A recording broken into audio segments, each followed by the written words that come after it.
Hey, what's going on? Ryan here with Intersection Records, and we're talking Van Halen again, as we like to do on this channel.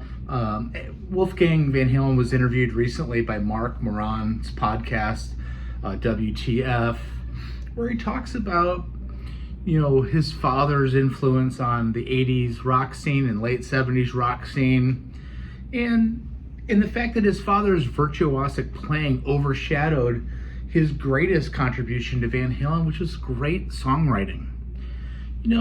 I recently saw George Lynch for the first time, Lynch Mob, a week and a half ago at a club here in St. Louis. And you think of what separates George Lynch from Eddie Van Halen?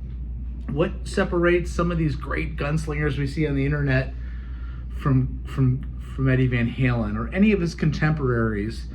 Warren DeMartini or Carlos Cavazo or any of these guys that did kind of that shredding thing in the 80s. The difference is the songwriting.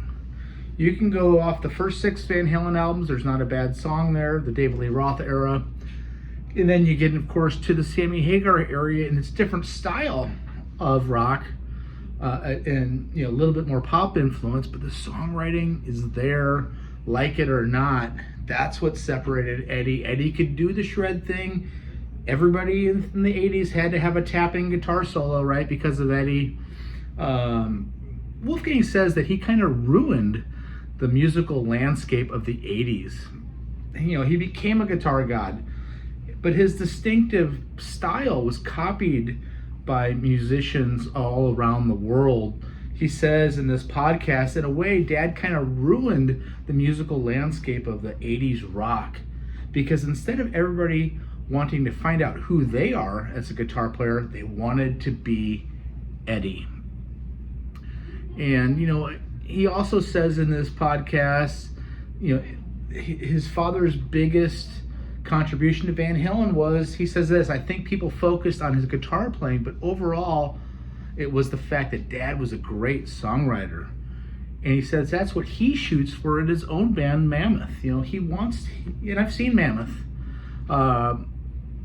Fantastic live.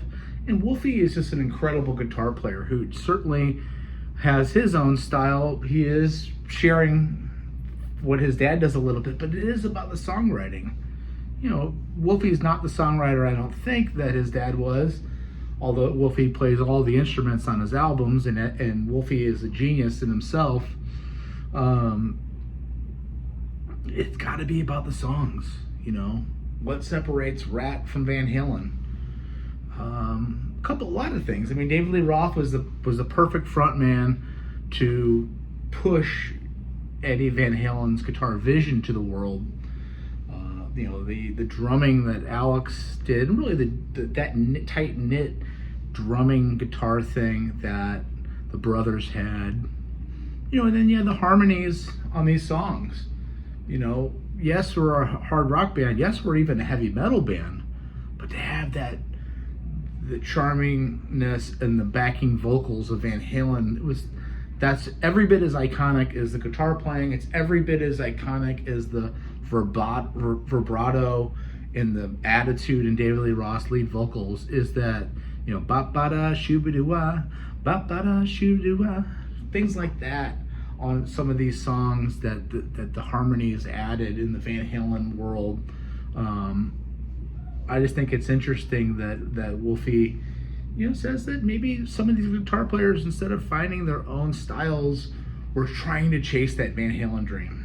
We're going to be the next band out of LA that does the Van Halen thing, and maybe that did kill some creativity with people chasing down that, and it worked for a lot of people. Those little 3.5-minute songs. You moved away from some of the progginess of what Led Zeppelin was bringing to the table. What bands like Thin Lizzy were bringing to the table. And it just constituted it into this, Van Halen style of music. Anyway, check out my channel. We do shows every day. We talk great music every day. Subscribe. I'm working on a ranking of the albums of Genesis.